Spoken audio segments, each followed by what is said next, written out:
الرحمن الرحيم يسألونك عن الأنفال قل الأنفال لله والرسول فاتقوا الله وأصلحوا ذات بينكم وأطيعوا الله ورسوله إن كنتم مؤمنين صدق الله العظيم اللهم صل على سيدنا مولانا محمد وعلى آل سيدنا مولانا محمد وبارك وسلم وصل عليه.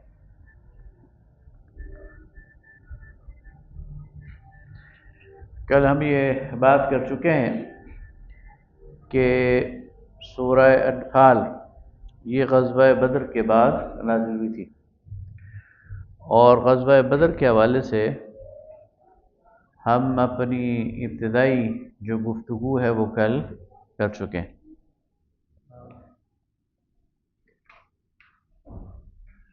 تو یہ جو صورت ہے یہ بنیادی طور پر تبصرہ ہے غزوہ بدر پر۔ تو فرمایا یسألونک عن الانفال قل الانفال للہ والرسول۔ یہ پہلی جنگ تھی، اور جنگ میں مسلمانوں کو اللہ تعالیٰ نے فتح دی تھی، اور اس کا نتیجہ یہ نکلا کہ اس فتح کے نتیجے میں مسلمانوں کے ہاتھ بہت سا مال غنیمت آیا۔ تو یہ پہلا موقع تھا مال غنیمت کا، اور مال غنیمت کے حوالے سے اسلام کا کوئی ضابطہ، کوئی دستور اور کوئی قانون یہ نہیں تھا۔ عرب میں جو جنگیں ہوتی تھی اس میں تو لوٹ مار ہوتی تھی، اور جو فاتح قوت ہوتی تھی وہ فوج لوٹ مار کرتی تھی، اور جس کے ہاتھ جو چیز لگتی تھی وہ اسی کی ہوتی تھی۔ لیکن ظاہر اسلام میں تو ایسا نہیں تھا، اسلام میں تو ایک ڈسپلن تھا، ایک نظم و ضبط تھا۔ اس لیے ابتدائی طور پر جو کچھ جس کے ہاتھ لگا اس نے آ کے جمع کرا دیا۔ اتنی تو سینس تھی کہ یہ ہمارا نہیں ہے، اور اس بات کا انتظار کرنے لگ گئے کہ اللہ تعالیٰ اس بارے میں کیا قانون نازل کرتا ہے۔ البتہ نبی صلی اللہ علیہ وسلم سے پوچھتے تھے، یسألونک سے بات سامنے آ گئی کہ وہ سوال کرتے تھے رسول اللہ صلی اللہ علیہ وسلم سے کہ اس مال غنیمت کو کیسے تقسیم کیا جائے۔ اب اس کا انداز یہ بتا رہا ہے کہ اللہ رب العالمین کو مسلمانوں کی یہ بات ناگوار گزری۔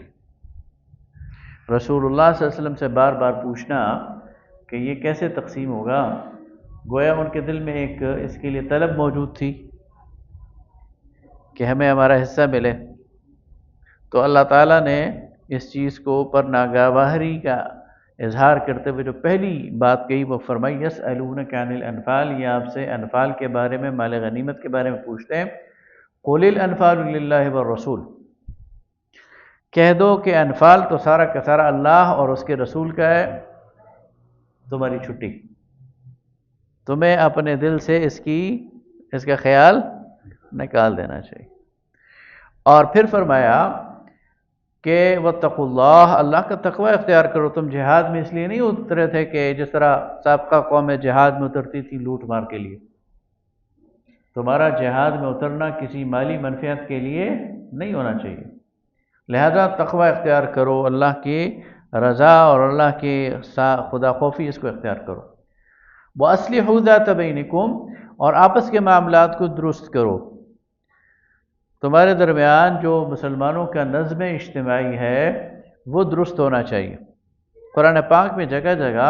مسلمانوں کے نظم اجتماعی کے حوالے سے ہدایات دی گئی ہیں کہ مسلمانوں کے آپس کے تعلقات کیسے ہونے چاہیے، اور وہ کون سی خرابیاں ہیں جو مسلمانوں کے اندر نہیں ہونی چاہیے، اور کون سی خوبیاں ہیں جو مسلمانوں کے اندر ہونی چاہیے۔ تو فرمایا کہ تقوی اختیار کرو اور اپنی جو تعلقات ہیں اور آپس کے معاملات ہیں ان کی اصلاح کرو، اور اطاعت کرو اللہ اور اس کے رسول کی۔ تمہاری زندگی کا کوئی گوشہ کہ اللہ اور اس کے رسول کی اطاعت سے خالی نہیں ہونا چاہیے۔ پھر آگے فرمایا کہ مومن کی شان تو یہ ہے کہ جب اللہ کا ذکر اس کے سامنے کیا جائے یا وہ خود اللہ کا ذکر کرے تو وجلت قلوبہم، ان کے دل لرز جاتے ہیں، ان کے دل کانپ جاتے ہیں اللہ کے ذکر سے، اور جب ان کے سامنے اللہ کی آیات تلاوت کی جاتی ہیں تو ان کے ایمان میں اضافہ ہوتا ہے۔ پھر کہا کہ نماز قائم کرو اور اللہ کے راستے میں مال خرچ کرو، یعنی اللہ کے راستے میں تمہیں مال ملے گا نہیں، بلکہ اللہ کے راستے میں تمہیں مال خرچ کرنا پڑے گا، پلے سے دینا پڑے گا، یعنی ان کی ذہن سازی کی جا رہی ہے، انہیں بتایا جا رہا ہے کہ تمہارے لیے اصل تمہارے پاس تمہارے سے مطالبات کیا ہیں۔ آگے فرمایا اولئک ھم المؤمنون حقا، یہ لوگ جو ہیں سچے ایمان والے، جو تقوی کی روش اختیار کریں، جو اصلاح کریں آپس کے معاملات کی، جو اطاعت کریں اللہ اور اس کے رسول کی، جو اللہ کی ذکر پر یعنی ان پر ایک اس کی رقت طاری ہو جائے، اور جو انفاق کرنے والے ہوں اور جو نماز قائم کرنے والے ہوں، یہی لوگ سچے ایمان والے۔ پھر اس موقع کی طرف اشارہ کیا گیا کما اخرجک ربک من بیتک بالحق، کہ جیسے آپ کو آپ کے رب نے اپنے گھر سے نکالا حق کے ساتھ، اور مسلمانوں کے ایک گروہ جو ہے وہ یعنی کراہت محسوس کر رہا تھا، ناپسندیدگی محسوس کر رہا تھا، کأنہم یساقون الی الموت، جیسے کہ موت کی طرف ہانکا جا رہا ہے۔ تو وہ میں آپ کے سامنے کل بات کر چکا ہوں کہ غزوہ بدر میں مدینہ سے جب مسلمان نکلے ہیں تو لڑائی کے ارادے سے نہیں نکلے،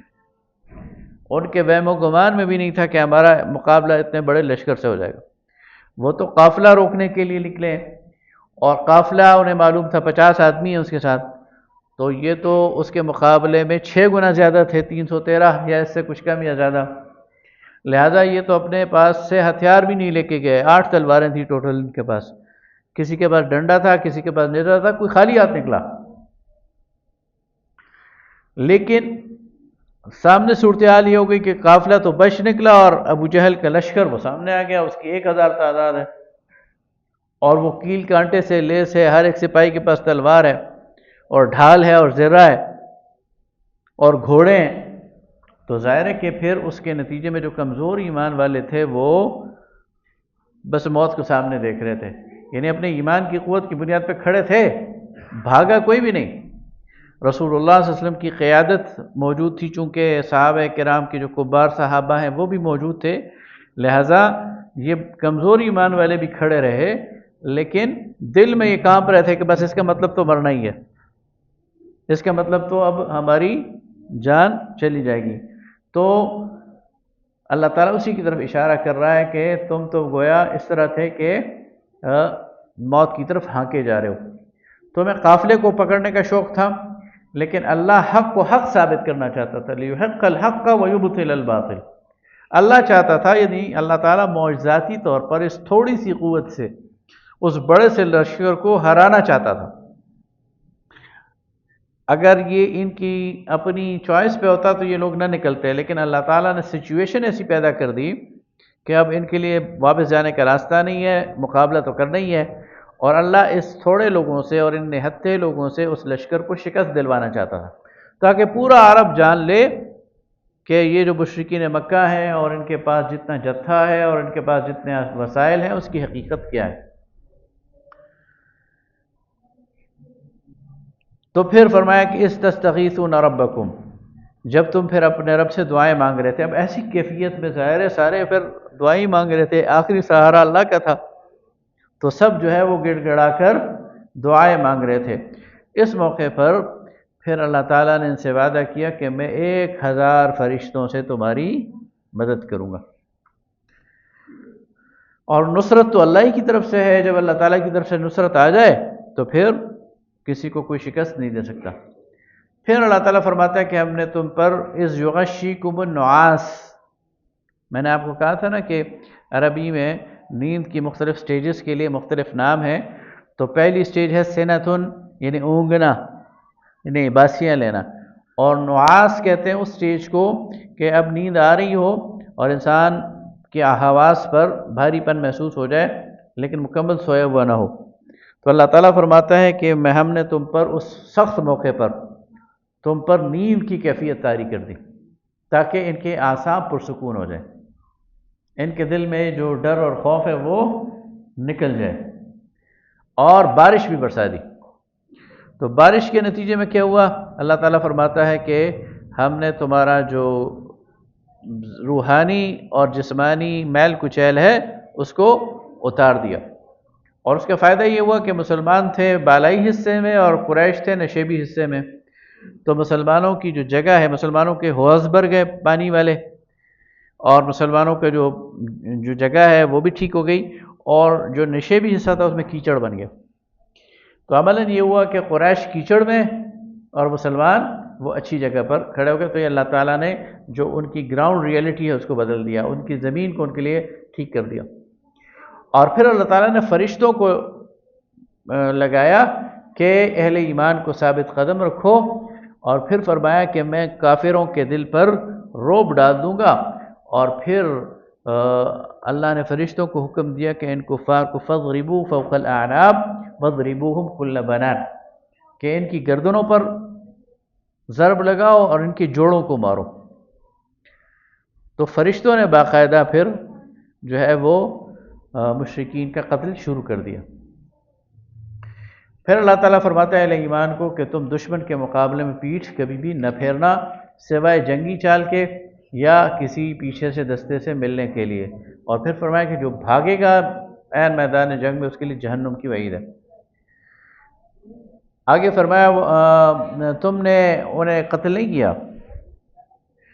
بلکہ مشرکین کو، بلکہ اللہ نے قتل کیا ہے۔ وَمَا رَمَيْتَ إِذْ رَمَيْتَ وَلَكِنَّ اللَّهَ رَمَى،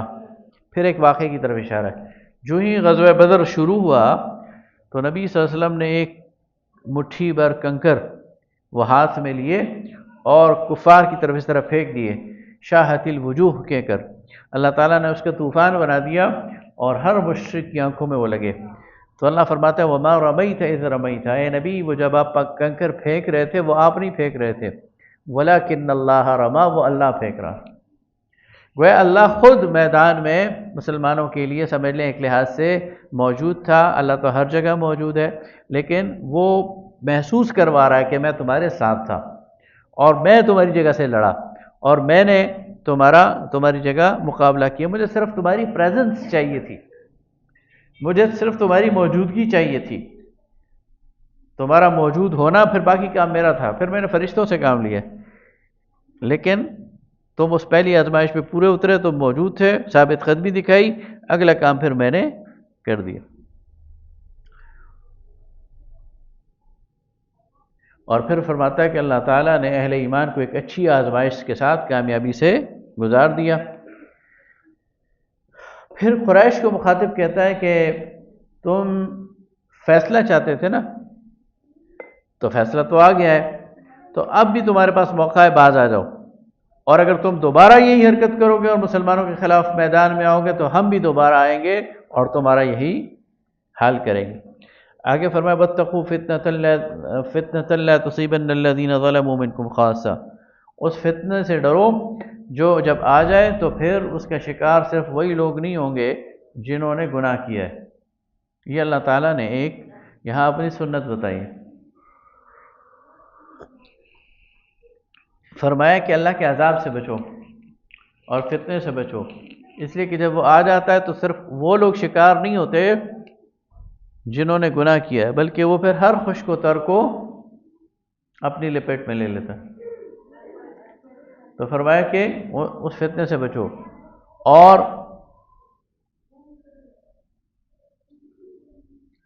پھر یاد کرو وقت کہ تم جو ہے وہ کمزور تھے، تو پھر اللہ تعالیٰ نے تمہیں ایک ٹھکانہ عطا فرمایا، مکہ کی طرف اشارہ ہے،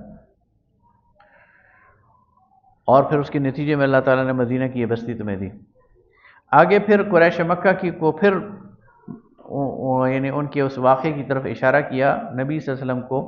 بتایا کہ وَإِذْ يَمْكُرُ بِكَ الَّذِينَ كَفَرُوا لِيُثْبِتُوكَ أَوْ يَقْتُلُوكَ أَوْ يُخْرِجُوكَ وَيَمْكُرُونَ وَيَمْكُرُ اللَّهُ وَاللَّهُ خَيْرُ الْمَاكِرِينَ۔ یہ اشارہ ہے ہجرت سے پہلے کے ایک واقعے کا۔ جب نبی صلی اللہ علیہ وسلم نے صحابہ کرام کو ہجرت کی اجازت دے دی تو آپ خود ٹھہرے رہے، اللہ کے حکم کا انتظار کرتے رہے۔ قریش نے جب دیکھا کہ مسلمان تو ان کے ہاتھوں سے نکل رہے ہیں تو انہوں نے دار الندوہ میں اجلاس بلایا، ان کی جو پارلیمنٹ تھی اس کا اجلاس، اور اس میں مشورہ کیا کہ اس سچویشن کو کیسے ٹیکل کیا جائے، یہ مسلمان تو نکل رہے ہیں ہم سے۔ اور روایات میں آتا ہے کہ شیطان بھی ایک نجدی شیخ کی صورت میں اس مجلس میں موجود تھا۔ دار الندوہ ان کی پارلیمنٹ تھی جہاں وہ مشاورت کرتے تھے، اور اس میں 40 سال سے کم عمر کا کوئی فرد شریک نہیں ہوتا تھا، اور سردار اپنے قبیلے کا شریک ہوتا تھا۔ سارے سردار اس میں موجود تھے، شیطان بھی نجدی شیخ، ایک نجدی بوڑھے کی صورت میں وہاں موجود تھا۔ تو اس کی طرف اشارہ ہے کہ وَإِذْ يَمْكُرُ بِكَ الَّذِينَ كَفَرُوا، جب یہ چالیں چل رہے تھے کفار اور مشورے کر رہے تھے، کیا لِيُثْبِتُوكَ، آپ کو قید کر دیا جائے۔ ایک جو مشورہ آیا کہ آپ کو قید کر دیا جائے، تو شیطان کھڑا ہو گیا، اس نے کہا کب تک قید کرو گے، اس کے ساتھی آئیں گے اس کو چھڑا کے لے جائیں گے، لہٰذا یہ جو مشورہ ہے یہ ناقابل قبول ہے۔ کسی نے مشورہ دیا کہ مکہ سے نکال دو، او یخرجوک، تو شیطان پھر کھڑا ہو گیا، اس نے کہا کہ اگر اس کو نکال دو گے تو اس کی تو آرزو پوری ہو جائے گی، وہ تو خود بھی جانا چاہتے ہیں، اور باہر جا کر اپنے جتھے کو منظم کریں گے، تم پر حملہ آور ہو جائیں گے۔ تو یہ بھی جو ہے وہ ریجیکٹ کر لیا گیا، یہ مشورہ بھی۔ اب سب کی دل کی خواہش یہ تھی کہ ان کو قتل کر دیا جائے، لیکن اس کی ہمت کوئی نہیں کرتا تھا۔ محمد صلی اللہ علیہ وسلم کے قتل کا مشورہ ہر کوئی دینا چاہتا تھا، لیکن اس کی ہمت کوئی نہیں کرتا تھا۔ ابو جہل کھڑا ہو گیا، اس نے کہا میرے پاس ایک تجویز ہے، اور وہ تجویز یہ ہے کہ تمام جو قبائل ہیں قریش کے، ان سے ایک ایک نوجوان لیا جائے اور اس کو تیز دھار تلوار دی جائے، اور سب کو کہا جائے کہ ایک خاص موقع پر یک بارگی سب ایک ہی بار میں محمد پر حملہ کر دیں، اور سب کی تلواریں وہ خون آلود ہو جائیں، تو پھر بنی ہاشم کسی ایک سب سے لڑنے کی تو ان میں ہمت نہیں ہے۔ اگر کوئی ایک بندہ ہوگا تو وہ کہیں گے ہم تو لڑیں گے، لیکن جب سارے قبائل کے لوگ اس میں شامل ہوں گے تو پھر سب سے لڑائی وہ نہیں کریں گے، تو دیت پہ راضی ہو جائیں گے۔ یہ مشورہ دیا ابو جہل نے، تو شیطان کھڑا ہو گیا، اس نے کہا کہ یہ صحیح بات کہی ہے اور اسی پہ عمل کرو۔ چنانچہ پھر انہوں نے نوجوان منتخب کر لیے اور ان کو تیز دھار تلواریں دے دی، اور وقت تعین کر لیا کہ رات کو رسول اللہ صلی اللہ علیہ وسلم کے گھر کا محاصرہ کریں گے، اور کسی وقت اندر دھاوا بول کر تو ان کو شہید کر دیں گے۔ اللہ رب العالمین نے پہلے سے نبی صلی اللہ علیہ وسلم کو جبرائیل کے ذریعے اس ساری سازش سے آگاہ کر دیا۔ چنانچہ اس خاص رات میں آپ نے حضرت ابوبکر کو پہلے سے انفارم کر دیا تھا۔ آپ جب رات اندھیری ہوئی تو یہ لوگ آگے آپ کے گھر کا محاصرہ کر لیا، دروازے کے سامنے بھی بیٹھ گئے۔ رسول اللہ صلی اللہ علیہ وسلم ان کے درمیان، اللہ نے ان پر اونگ طاری کر دی۔ رسول اللہ صلی اللہ علیہ وسلم ان کے سروں پر خاک ڈالتے ہوئے اور سورہ یاسین کی وہ آیت پڑھتے ہوئے وَجَعَلْنَا مِن بَيْنِ أَيْدِيهِمْ سَدًّا وَمِن خَلْفِهِمْ سَدًّا فَأَغْشَيْنَاهُمْ فَهُمْ لَا يُبْصِرُونَ، ہم نے ان کے آگے بھی دیوار کھڑی کر دی ہے، ان کے پیچھے بھی دیوار کھڑی کر دی ہے، ان کو ڈھانپ لیا ہے، اب انہیں کچھ نظر نہیں آتا۔ ان کے سروں پر خاک ڈالتے ہوئے درمیان سے نکلے اور غار ثور چلے گئے۔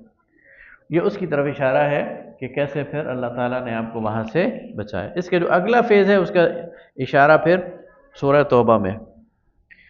آگے فرمایا وَاعْلَمُوا أَنَّمَا غَنِمْتُم مِّن شَيْءٍ فَإِنَّ لِلَّهِ خُمُسَهُ وَلِلرَّسُولِ وَلِذِي الْقُرْبَى وَالْيَتَامَى وَالْمَسَاكِينِ وَابْنِ السَّبِيلِ۔ خوب اچھی طرح جان لو کہ جو مال غنیمت تم نے حاصل کیا ہے تو اس کا 5واں حصہ یعنی 20% یہ اللہ اور اس کے رسول کے لیے ہے، اور عزیز و اقربا کے لیے ہے، یتیموں کے لیے ہے، مساکین کے لیے ہے اور مسافروں کے لیے، اور جو باقی 4 حصے ہیں یعنی وہ پھر تم آپس میں تقسیم کرو۔ آگے پھر اسی غزوے کی طرف اشارہ کیا کہ اذ انتم بالعدوۃ الدنیا وهم بالعدوۃ القصوى والركب اسفل منکم، کہ یاد کرو کہ تم وادی کے اس کنارے تھے اور دشمن دوسرے کنارے پر تھا اور قافلہ تم سے نیچے نکل چکا تھا۔ تو آگے فرمائے لیہلک من ہلک عن بینہ، اللہ تعالیٰ نے یہ سارا ماحول بنایا اس لیے کہ جو ہلاک ہو تو ہلاک ہو بالکل دلیل کی بنیاد پر، ویحییٰ من حی عن بینہ، اور جس نے زندہ رہنا ہو وہ دلیل کی بنیاد پر زندہ رہے۔ گویا قریش کے لیے ہلاکت کا ایک سٹیج اللہ تعالیٰ نے بنا دیا۔ آگے فرمائی یریکہم فی منامک قلیلا، جب نبی صلی اللہ علیہ وسلم مدینہ سے باہر نکلے تو ایک موقع پر آپ صلی اللہ علیہ وسلم نے خواب دیکھا، اور خواب میں یہ دیکھا کہ قریش بہت تھوڑی تعداد میں، تو آپ نے یہ خواب مسلمانوں کو سنایا تو ان کے دل میں ایک اطمینان کی کیفیت پیدا ہوئی اور وہ ان کے حوصلے بلند ہو گئے۔ ادھر اللہ فرماتا ہے کہ قریش کو ہم نے تمہیں تھوڑا کر کے دکھایا، تمہارے بارے میں وہی کہتے تھے چند لوگ ہیں، یہ ہمارا کیا مقابلہ کریں گے۔ اللہ چاہتا تھا کہ یہ اس میدان میں ایک دوسرے سے لڑیں اور جو حق ہے وہ حق ثابت ہو جائے اور جو باطل ہے وہ باطل ثابت ہو جائے، ایک دوسرے کو یہ کام نظر آئے۔ آگے فرمایا وَلَا تَنَازَعُوا فَتَفْشَلُوا وَتَذْهَبَ رِيحُكُمْ، یہ ایک اہم ہدایت دی جا رہی ہے کہ کبھی بھی ایسے موقع پر، معرکے کے موقع پر، جہاد کے موقع پر، جد و جہد کے موقع پر، لا تنازعوا، تنازع میں نہ پڑنا۔ یہ جو تنازع ہے نا، یہ شیطان کی چالوں میں سے، شیطان کے مکر میں سے، شیطان کے فریبوں میں سے ایک فریب ہے، یہ دلوں کو توڑ کے رکھ دیتا ہے۔ تنازع میں نہ پڑا کرو۔ اچھا تنازع کس بنیاد پہ ہوتا ہے؟ تنازع ہو سکتا ہے کہ جی میری بات نہیں مانی گئی، میں نے ایک بات کی رائے دی تھی، وہ رائے قبول نہیں کی گئی۔ اب دیکھیں جب جہاد ہوتا ہے، مہم ہوتی ہے، جدوجہد ہوتی ہے تو مشورہ تو کرنا چاہیے، لیکن ہر وقت پہ سب کا مشورہ تو نہیں مانا جا سکتا۔ کوئی ایک مشورہ مانا جائے گا، باقی 2 یا 3 چھوڑے جائیں گے، تو جس کا مشورہ چھوڑ دیا جائے وہ کہے کہ میری تو بات ہی نہیں مانی، اور وہ کہے کہ نہیں میری ہی بات مانو، تو پھر کام نہیں چلے گا۔ تو فرمایا کہ اپنی بات پہ اصرار کرنا یا اپنے لیے کسی حق کا مطالبہ کرنا، یہ وہ چیزیں ہیں جس سے تنازع پیدا ہوتا ہے، اور جب تنازع پیدا ہو جاتا ہے تو اس کا مطلب یہ ہے کہ اب اللہ کی نصرت نہیں آئے گی۔ تو فرمایا وَلَا تَنَازَعُوا، اور یہ آج بھی ہے، آپس میں لڑائی نہ ڈالو، فَتَفْشَلُوا، پھٹ پڑو گے، وَتَذْهَبَ رِيحُكُمْ، اور تمہاری ہوا اکھڑ جائے گی، اور جب تمہاری ہوا اکھڑ جائے تو پھر کوئی تمہیں سنبھال نہیں سکتا۔ بند مٹھی ہوتی ہے نا تو اس کی قوت ہوتی ہے، لیکن جب کھل جاتی ہے تو پتہ چل جاتا ہے کہ اس میں کچھ بھی نہیں۔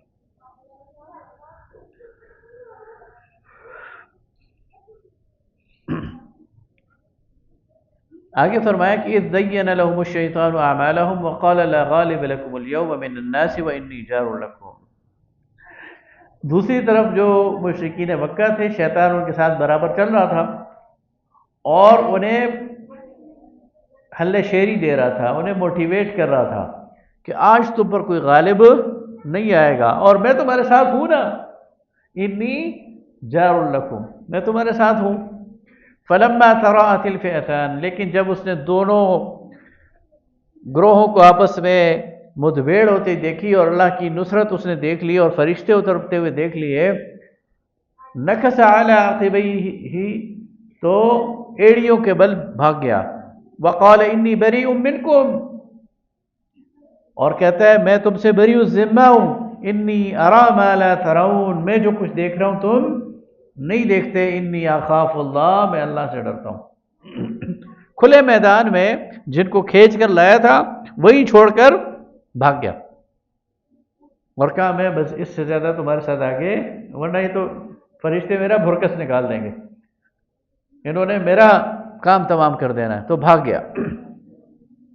آگے فرمایا وَأَعِدُّوا لَهُمْ، تو اس سے مطلب چلا جو قید شیطان ہے، شیطان کی چال ہے، شیطان کے فریب وہ بڑا کمزور ہے، یہ صرف وسوسہ دلا سکتا ہے، یہ صرف ترغیب دلا سکتا ہے، عملاً آپ کے ساتھ میدان میں یعنی اپنے دوست کے ساتھ بھی کھڑے ہونے والا نہیں ہے، بلکہ دوست کو عین موقع پر دغا دینے والا ہے۔ اور اس کی پیٹھ میں چھرا گھونپنے والا ہے، یہ اس کی فطرت ہے، اس کو پہچان لیا جائے۔ آگے فرمایا وَأَعِدُّوا لَهُم مَّا اسْتَطَعْتُم مِّن قُوَّةٍ، دشمن کے مقابلے میں جتنا تمہاری استطاعت ہے اتنی قوت جمع کرو۔ اب یہاں ایک بات بتائی جا رہی ہے، یہ جو تم بے سر و سامانی کے انداز میں نکلے تھے نا، یہ آئیڈیل نہیں ہے، یہ اس دفعہ تو ہو گیا، لیکن دشمن کے مقابلے میں تمہیں پوری تیاری کرنی ہے۔ دشمن کے پاس تلوار ہے، تمہارے پاس ہونی چاہیے، دشمن کے پاس تیر ہے، تمہارے پاس ہونا چاہیے، اور آج کی زبان میں اس کے پاس میزائل ہے، تمہارے پاس ہونا چاہیے، اس کے پاس ایئر کرافٹ ہے، تمہارے پاس ہونے چاہیے۔ وَأَعِدُّوا لَهُم مَّا اسْتَطَعْتُم مِّن قُوَّةٍ، ان کے لیے جتنی تمہاری استطاعت ہے اتنی قوت جمع کرو۔ مِن رِبَاطِ الْخَيْلِ تُرْهِبُونَ بِهِ عَدُوَّ اللَّهِ وَعَدُوَّكُمْ، اس کے ذریعے تم ڈراؤ اللہ کے دشمن کو اور جو تمہارا دشمن ہے۔ اور آگے فرمایا وَآخَرِينَ مِن دُونِهِمْ لَا تَعْلَمُونَهُمْ وَاللَّهُ يَعْلَمُهُمْ، اور تمہارے کچھ ایسے بھی دشمن ہیں جن کو تم نہیں جانتے لیکن اللہ جانتا ہے۔ اس معاشرے میں، اس دنیا میں ہر دشمن آپ کے سامنے نہیں آتا، بعض دشمن ہیں وہ سامنے آ کر للکارتے ہیں، لیکن بہت سارے دشمن ہوتے ہیں جو دشمن ہوتے ہیں لیکن اپنے آپ کو سامنے دکھاتے نہیں ہیں، موقع ملتا ہے تو وار کرتے ہیں۔ تو فرمایا کہ ان دشمنوں کو ڈرانے کے لیے جن کو اللہ جانتا ہے تم نہیں جانتے، تمہاری طاقت اور قوت یہ زبردست ہونی چاہیے۔ اب آپ اس کو دیکھیں نا، موجودہ تناظر میں یہ 10 مئی سے پہلے پاکستان کا کیا حال تھا، پاکستان کی معیشت کا کیا حال تھا، اور لوگ دھمکیاں دیتے تھے پاکستان کو اور کہتے تھے دیوالیہ ہو گیا اور فلاں ہو گیا اور فلاں ہو گیا۔ 3-4 دن کی لڑائی جس میں ہندوستان جو کھلا دشمن تھا اس کی طبیعت درست ہوئی، تو اس کے نتیجے میں کیا ہوا کہ وہ جو ظاہری دشمن ہے اس پہ بھی روب پڑ گیا اور جو چھپے ہوئے دشمن ہیں وہ بھی الرٹ ہو گئے۔ تو یہ اللہ تعالیٰ کی طرف سے اس میں ایک روب ہے جو اللہ تعالیٰ نے رکھا ہوا۔ آگے فرمایا کہ نبی صلی اللہ علیہ وسلم حرض المؤمنین علی القتال، مومنین کو قتال پر ابھاریے، اور اگر ایک مسلمان بھی ایمان کی حالت میں میدان جنگ میں ہوگا تو 10 پہ بھاری ہوگا، اور فرمایا کہ ابھی اگر وہ موقع نہیں آیا تو 1-2 پر ضرور بھاری ہوگا، تو یہ نسبت بھی دے دی۔ آگے فرمایا کہ جو قیدی ہیں ان کے حوالے سے پھر اس میں پورا ایک ہدایات دی گئی۔ غزوہ بدر میں 70 جو مشرکین تھے وہ قیدی ہوئے، تو اس پر نبی صلی اللہ علیہ وسلم نے مشاورت فرمائی۔ سورہ محمد اس سے پہلے نازل ہو چکی تھی، اور سورہ محمد میں اللہ تعالیٰ نے یہ اشارہ دیا ہے کہ میدان جنگ میں جب آپ کو قیدی آپ پکڑ لیں فَإِمَّا مَنًّا بَعْدُ وَإِمَّا فِدَاءً، تو پھر آپ انہیں احسان کر کے بھی چھوڑ سکتے ہیں اور فدیہ لے کر بھی چھوڑ سکتے ہیں۔ تو قیدیوں کے رہائی کا ایک اشارہ سورہ محمد میں موجود تھا، تو اس کی روشنی میں حضرت ابوبکر صدیق رضی اللہ تعالیٰ عنہ کے مشورے پر رسول اللہ صلی اللہ علیہ وسلم نے قیدیوں کو رہا کر دیا ان کے فدیے کے بدلے میں، یعنی یہ فیصلہ کر لیا۔ اس پر مشرکین مکہ نے پروپیگنڈا شروع کر دیا، اور مشرکین مکہ نے پروپیگنڈا یہ شروع کیا کہ یہ دیکھو انہوں نے پیسے لے کر اپنے چچا زاد بھائیوں کو چھوڑایا ہے۔ ظاہر ہے کہ رسول اللہ کے چچا عباس قید تھے تو فدیہ دے کر انہوں نے جان چھوڑائی، مہاجرین کے بھائی چچا ماموں انہی کے رشتہ دار تھے جو قید تھے، اور سب نے پیسے دیے 4-4 ہزار درہم اور اپنی جان چھوڑائی۔ تو مشرکین نے کہا دیکھو یہ انہوں نے اپنے چچیروں بھائیوں سے اور اپنے رشتہ داروں سے پیسے لے کر ان کو چھوڑا ہے۔ اس پر اللہ تعالیٰ نے کہا کہ یہ تو شکر کرو تو میری جان بچ گئی ہے، اور شکر کرو کہ اس سے پہلے ہم نے لولا کتاب من اللہ سبق، کہ اللہ تعالیٰ نے پہلے سے یہ ان کو اشارہ نہیں دے دیا تھا کہ فدیہ لے سکتے ہو، ورنہ ان سب تم کو قتل کر دیتے اور اس وقت جہنم میں پڑے ہوتے۔ اس لیے تم پروپیگنڈا نہ کرو، یہ تم دنیا کی طرف تم جو ہے وہ لپکتے ہو، اور تمہارا مسئلہ ہے دنیا کا، مسلمانوں کا مسئلہ نہیں ہے، یہ تو تم پر انہوں نے احسان کیا۔ اس کے بعد ایمان، جہاد، ہجرت کی تاکید پر جو ہے وہ یہ صورت جو ہے وہ ختم ہوتی ہے۔ آگے سورہ توبہ ہے، سورہ البراء، یہ بھی مدنی صورت ہے اور یہ 9 ہجری میں نازل ہوئی ہے۔ اس کے 3 حصے ہیں۔ جو پہلا حصہ ہے وہ ذیقعد 9 ہجری میں تقریباً نازل ہوا ہے، حج سے تھوڑا پہلے، جس میں مشرکین کو 4 مہینے کا الٹیمیٹم دیا گیا۔ دوسرا حصہ نبی صلی اللہ علیہ وسلم پر تبوک کی تیاری، غزوہ تبوک کی تیاری کے دوران نازل ہوا، اور تیسرا حصہ غزوہ تبوک کے فوراً بعد نازل ہوا۔ تو یہ سارا ایک ہی سال میں نازل ہوا ہے لیکن مختلف مواقع پر، اور 3 ہی اس میں سمجھ لیں مضامین ہیں۔ پہلے حصے کا پس منظر یہ ہے کہ جب مکہ فتح ہو گیا تو رمضان میں مکہ فتح ہوا ہے 8 ہجری،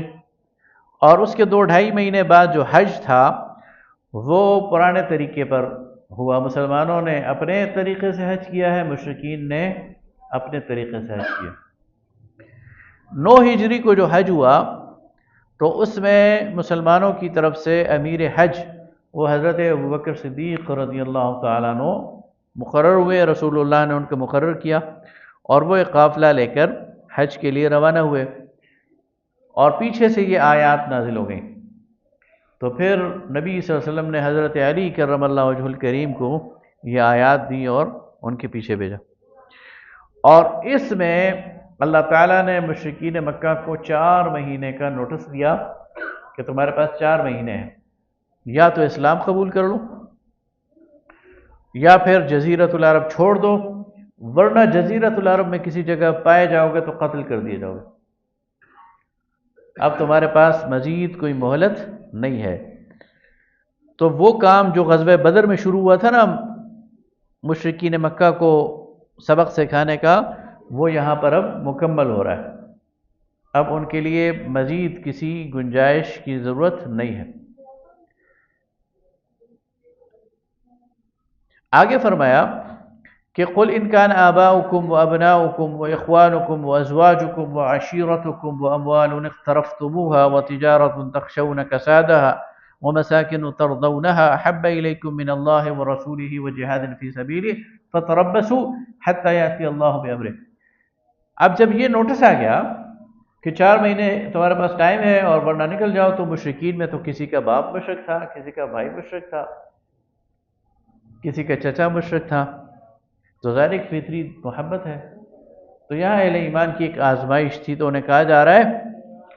کہ تمہارے باپ، تمہارے بھائی، تمہارے بیٹے، تمہارے عزیز رشتہ دار، تمہاری بیویاں، تمہارے وہ مال جو تم نے کمائے، اگر تمہیں زیادہ پسند آ جائے اللہ اور اس کے رسول اور اللہ کے راستے میں جہاد سے، تو پھر یہ اسلام نہیں ہے۔ لہٰذا اب یہ محبت غالب نہیں آنی چاہیے۔ تمہارا باپ بھی ہے اور مشرک ہے، 4 مہینے کے بعد اگر سامنے آئے گا تو یہ قتل ہوگا، اس میں پھر کسی ہمدردی کی گنجائش نہیں۔ اچھا، یہ مسلمانوں نے اس پر عمل کیا، میں اس کی طرف اشارہ نہیں کر سکا لیکن اب کر دیتا ہوں کہ غزوہ بدر میں یہ مسلمانوں کے لیے ایک بڑی آزمائش تھی۔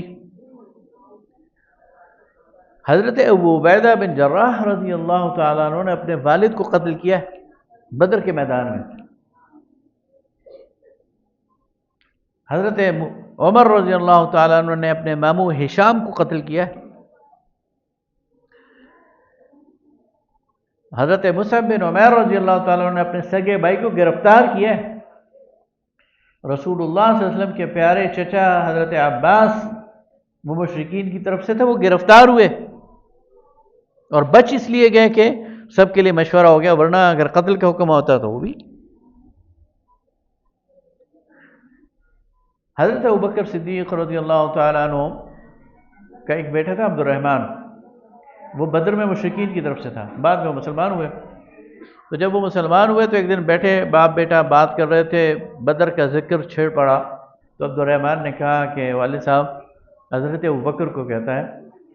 کہ میرا اور آپ کا آمنا سامنا ہو گیا تھا بدر کے دن، لیکن میں نے پہلو طے کر لی کہ باپ پہ کیا تلوار اٹھاؤں گا۔ تو حضرت ابوبکر نے کہا بیٹے میرے سامنے نہیں آئے تھے، ورنہ میں ایک لمحے کے لیے بھی نہ سوچتا اور تیری گردن اتار دیتا۔ تو یہ تو صحابہ کرام نے پہلے مرحلے پر اس پر پورے اترے تھے، لیکن اب اللہ تعالیٰ پھر بھی کہ کسی کے ذہن میں اگر یہ ہے تو یہ بات نکل جائے، یہ چونکہ اللہ کا آرڈر ہے تو اب باپ بیٹا بھائی اس کی کوئی حیثیت نہیں، اللہ کا حکم ہی غالب ہے۔ اگلی بات، دوسرا خدشہ یہ تھا کہ اگر یہ سارے مشرکین نکل جائیں تو ہماری تجارت افیکٹ ہو جائے گی، جو ہمارے مکہ کے لوگ تو کرتے ہی تجارت تھے۔ تو اللہ تعالیٰ فرماتا ہے کہ تمہیں اگر یعنی تنگ دستی کا جو ہے وہ خطرہ ہے اور خدشہ ہے تو اللہ تعالیٰ تمہیں غنی کر دے گا، تمہیں تجارت کے چکر میں بھی نہیں پڑنا، بس 4 مہینے کے اندر اندر یا تو یہ مسلمان ہوں گے یا یہاں سے نکلیں گے ورنہ مارے جائیں گے۔ آگے فرمایا انما المشرکون نجس فلا يقربوا المسجد الحرام بعد عامهم هذا، یہ مشرک پلیت ہیں، نجس ہیں، ناپاک ہیں، تو اب یہ مسجد حرام کے قریب بھی نہ بھٹکنے پائے۔ اور آگے اس پورے سلسلہ آیات کو پڑھے تو اللہ پھر صرف مشرکین مکہ کو نہیں کہہ رہا بلکہ یہود کا ذکر کر رہا ہے، اور فرمایا یہود نے عزیر کو اللہ کا بیٹا بنایا، گویا یہ بھی شرک کرتے ہیں، اور عیسائیوں کا ذکر کیا اور فرمایا کہ انہوں نے مسیح کو اللہ کا بیٹا بنایا، گویا یہ بھی شرک کرتے ہیں۔ تو نہ صرف مشرکین بلکہ یہود و نصارہ یہ سب اس حکم میں داخل ہیں، اور ان میں سے کوئی بھی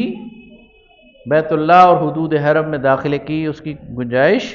یہ قیامت تک کے لیے اللہ تعالیٰ نے ختم کر دی ہے۔ اور نبی صلی اللہ علیہ وسلم نے وصیت فرمائی کہ یہود و نصارہ کو جزیرۃ العرب سے نکال دو۔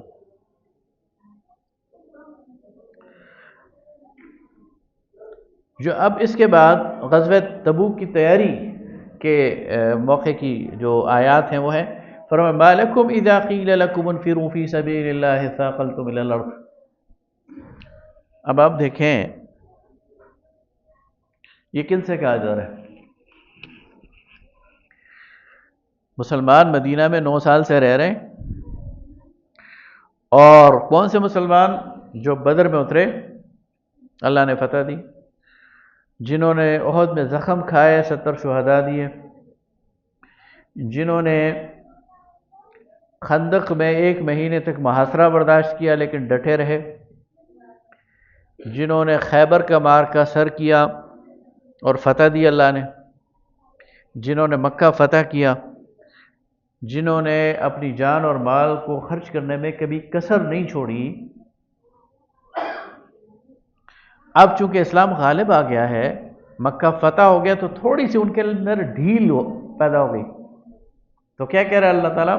ما لکم اذا قیل لکم انفروا فی سبیل اللہ ثاقلتم الی الارض، تمہیں کیا ہو گیا ہے کہ جب تمہیں کہا جاتا ہے اللہ کے راستے میں نکلو تو تم زمین سے چمٹ جاتے ہو؟ وہ تھوڑی سی ڈھیل، وہ تھوڑی سی سستی بھی اللہ کو گوارا نہیں ہے۔ کن لوگوں کی؟ جنہوں نے ساری زندگی لگائی ہے،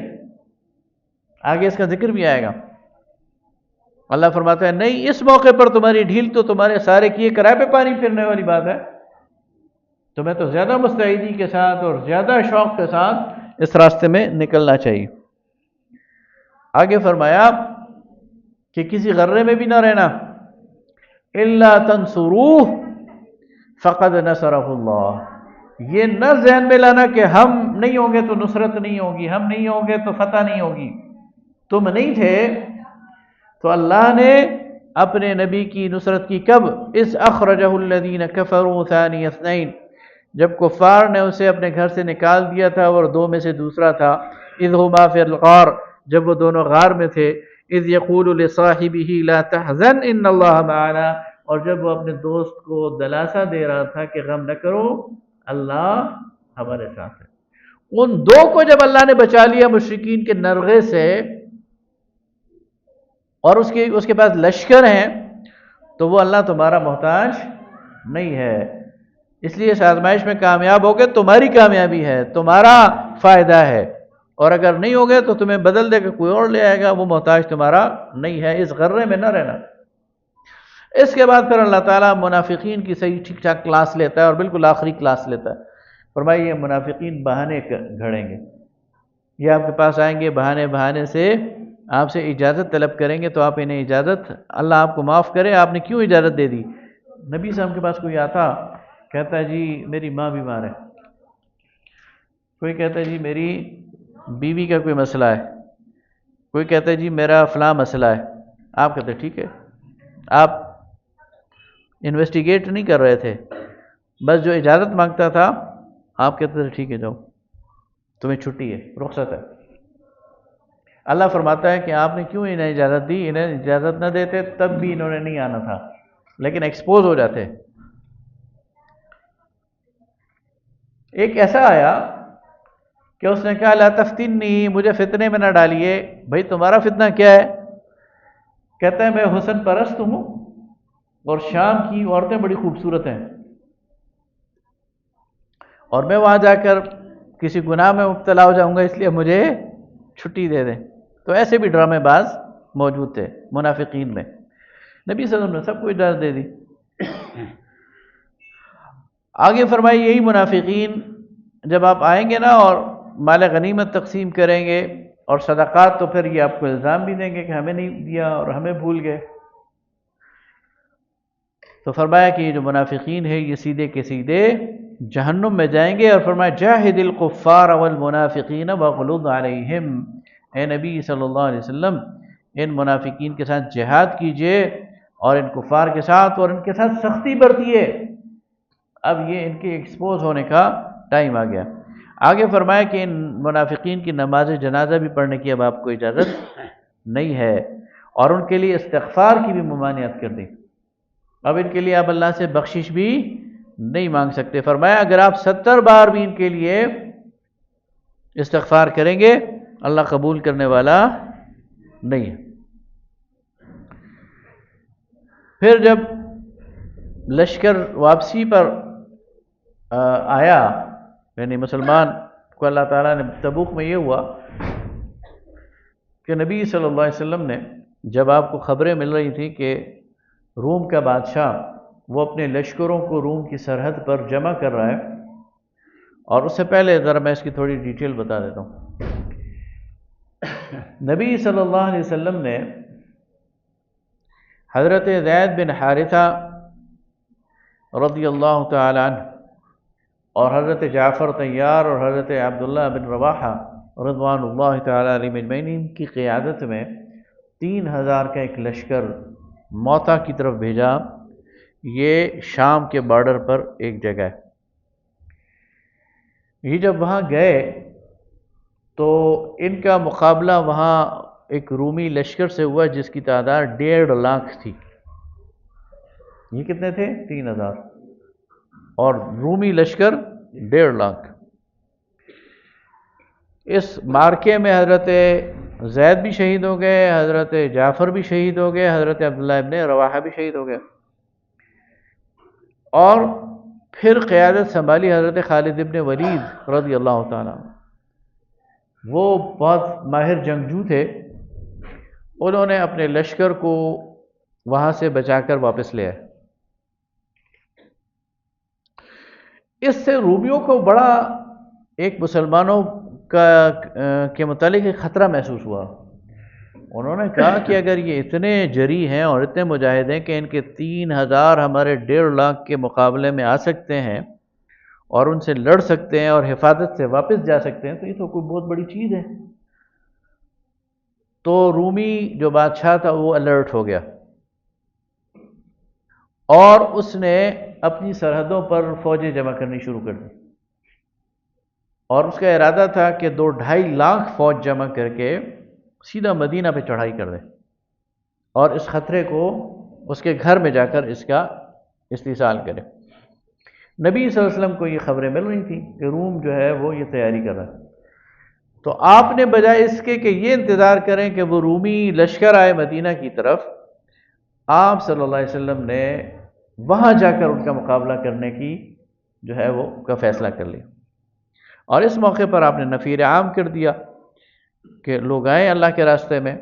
اور اس میں پھر ظاہر ہے کہ لشکر بہت بڑی تعداد میں تھا، تو اس کے لیے مال کی بھی ضرورت تھی اور اس کے لیے سواریوں کی بھی ضرورت تھی۔ 30,000 جنگجو جمع ہو گئے رسول اللہ صلی اللہ علیہ وسلم کی قیادت میں، صحابہ کرام، لیکن کسی کے پاس سواری نہیں ہے، کسی کے پاس ڈھال نہیں ہے، کسی کے پاس تلوار نہیں ہے، تو اس کے لیے مال کی ضرورت تھی۔ تو آپ صلی اللہ علیہ وسلم نے پھر مال طلب کیا، اور صحابہ کرام نے اس میں پھر بہت زیادہ قربانیاں دی۔ حضرت ابوبکر کا حال آپ کو معلوم ہے، حضرت عمر کا حال معلوم ہے، حضرت عثمان کا حال معلوم ہے، رضوان اللہ تعالیٰ علیہ اجمعین۔ بہرحال لوگوں نے پھر دل کھول کر مال خرچ کیا، اس پورے لشکر کو تیار کر لیا، اور آپ صلی اللہ علیہ وسلم اس لشکر کو لے کر روم کی طرف روانہ ہو گئے، شام کی طرف، روم کی سرحد۔ 20-25 دن کی مسافت طے کر کے آپ وہاں پہنچے۔ ادھر سے جب رومی بادشاہ کو پتہ چلا کہ مسلمان ایک بہت بڑا لشکر لے کر آ رہے ہیں، تو اس نے سوچا کہ 3,000 ہمارے کنٹرول میں نہیں آ رہے تھے، تو یہ جو 30,000 ہیں تو پھر تو یہ ہم ان کو کیسے کنٹرول کریں گے، تو وہ ڈر گیا، اس پر رعب طاری ہو گیا، اور اس نے اپنا وہ ارادہ کینسل کر لیا اور اپنی فوجوں کو منتشر کر دیا۔ نبی صلی اللہ علیہ وسلم وہاں 1 مہینہ رہے، ارد گرد کے قبائل کو اسلام کی دعوت دی، لوگوں سے حلیفانہ معاہدے کیے، اسلام کی سرحدیں روم تک پہنچا دی، یعنی شام تک،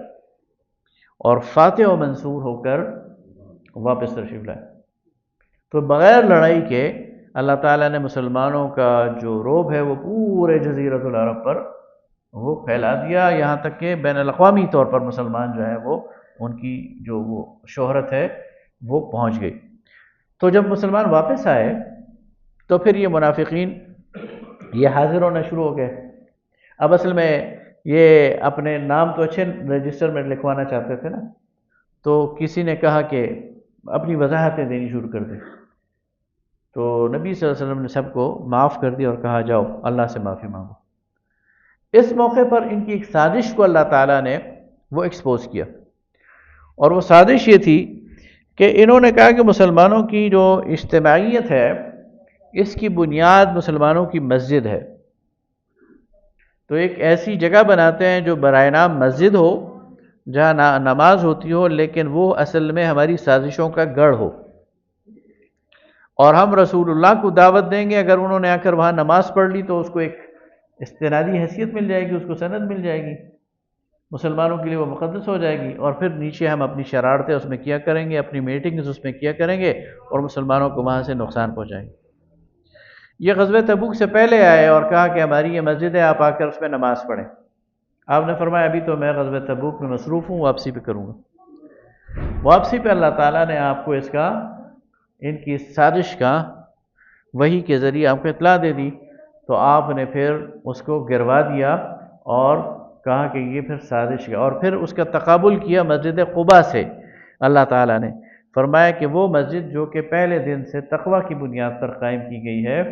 نبی صلی اللہ علیہ وسلم نے جب ہجرت کا سفر کیا تو پہلی جو مسجد، اس کی تعریف کی اللہ تعالیٰ نے، فرمایا کہ وہ زیادہ قابل ہے کہ آپ اس میں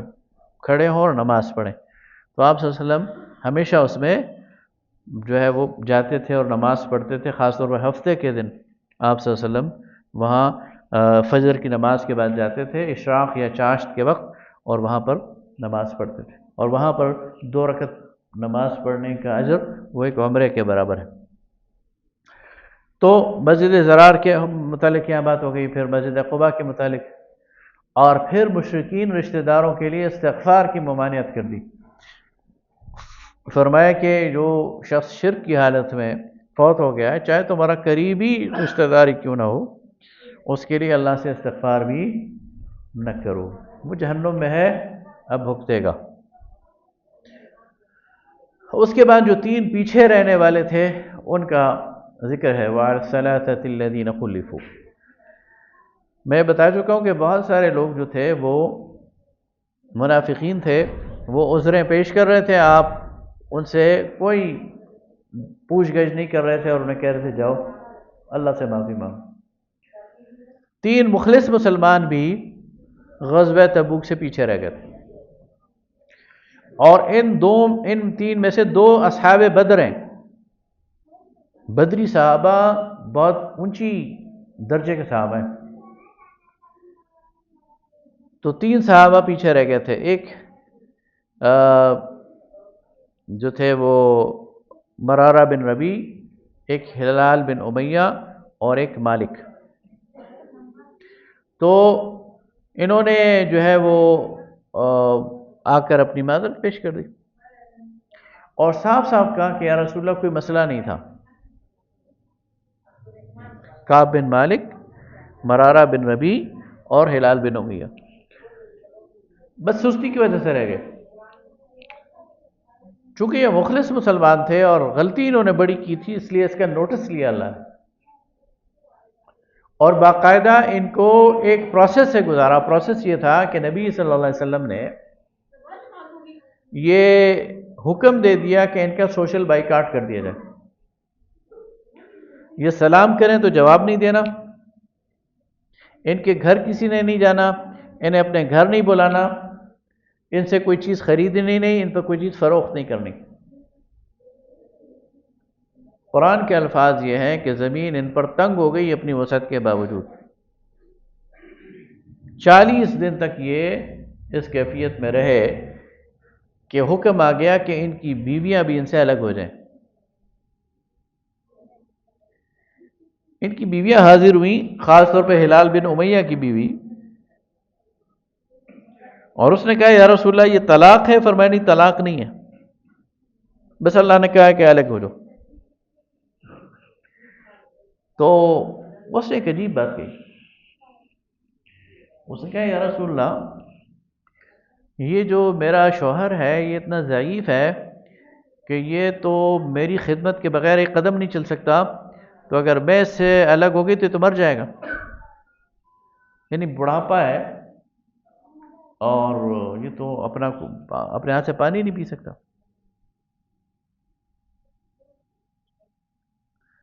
اب یعنی اندازہ لگائیں کہ جسمانی حالت یہ ہے کہ ایک شخص اپنی ذاتی حوائج ضروریہ خود کرنے کے قابل نہیں ہے اور جہاد سے پیچھے رہ گیا ہے، تو کیا سزا دی جا رہی ہے کہ معاشی بائیکاٹ کر دو، سوشل بائیکاٹ کر دو۔ آپ نے اس کو اجازت دی کہ اس کی جو ضروریات ہیں وہ پوری کرو۔ 50ویں دن پھر اللہ تعالیٰ نے ان کی توبہ کا یہ حکم نازل کیا۔ کعب بن مالک کہتے ہیں کہ میرا جو چچا زاد بھائی تھا تو مجھے بہت پیارا تھا، میں اس کے پاس جاتا وہ منہ موڑ لیتا، میں اسے سلام کرتا جواب نہ دیتا۔ ایک دن میں نے اسے پکڑ لیا کہ کیوں، کیا مسئلہ ہے؟ اس نے کہا مجھے تو رسول اللہ نے منع کیا ہے اور میں تو اب تم سے بات نہیں کر سکتا۔ کہتے ہیں ایک دن میں اپنے گھر کے بالا خانے پہ بیٹھا ہوا تھا کہ وہ میرا چچا زاد بھائی وہ دور سے اپنی قمیض اور اپنا کپڑا ہلاتے ہوئے کعب مبارک ہو، کعب مبارک ہو، کعب مبارک ہو دوڑتا ہوا آ رہا تھا، اور اس نے مجھے کہا کہ رسول اللہ صلی اللہ علیہ وسلم پر وحی نازل ہو گئی ہے، اللہ تعالیٰ نے تمہیں معاف کر دی۔ تو کعب کہتے ہیں کہ مجھے ظاہر خوشی ہوئی، اور اتنی خوشی ہوئی کہ زندگی میں اسلام لانے کے بعد کوئی خوشی سے بڑھ کر نہیں تھی۔ تو میں نے کہا کہ میں اپنے اس بھائی کو کوئی تحفہ دوں، تو میں نے دیکھا تو میرے پاس تو کچھ بھی نہیں تھا، تو میں نے اپنی قمیض اتار کر اسے تحفے میں دے دی۔ اب مالی حالت یہ ہے کہ تن کے کپڑوں کے علاوہ ان کے پاس کچھ بھی نہیں، لیکن جہاد سے پیچھے رہ گئے، تو یہ ہے۔ تو یہ اخلاص اور یہ اللہ کے راستے میں یہ وہ چیز ہے کہ